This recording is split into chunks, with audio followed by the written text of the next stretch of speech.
There's a possible link between one of the three suicide bombers and Syria. While this link remains unconfirmed, it's prompted a new sense of urgency to the international efforts to fight ISIL. Both the Russian and American governments confirmed that Presidents Vladimir Putin and Barack Obama discussed Syria for at least 20 minutes on the sidelines of the G20 Summit in Turkey.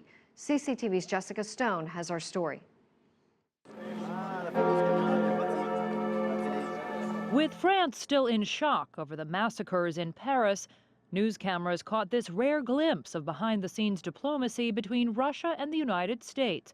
Presidents Vladimir Putin and Barack Obama leading efforts to destroy ISIL, but disagree on how. The killing of innocent people based on a twisted ideology is an attack not just on France, not just on Turkey, but it's an attack on the civilized world. We all have seen the nightmare that happened just recently in Paris. We sympathize with people who were hurt. We remain steadfast behind uniting efforts to fight the terror threat effectively. Russia supports a role for Syrian President Bashar al-Assad. The U.S. does not. Join us in observing a moment of silence.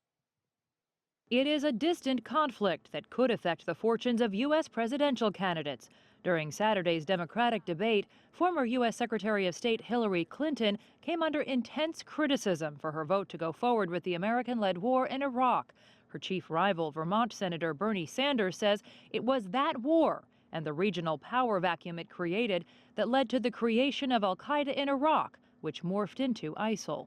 I would argue that the disastrous invasion of Iraq, something that I strongly opposed, has unraveled the region completely and led to the rise of al-Qaeda. Secretary Clinton says it will take international diplomacy to defeat the terror group. I think that we have to look at ISIS as the leading threat of an international terror network. It cannot be contained, it must be defeated, so that we can be supportive, but this cannot be an American fight, although American leadership is essential. Jeb Bush, the brother of former U.S. President George W. Bush, who led the U.S. into its second war in Iraq, is also running for the White House.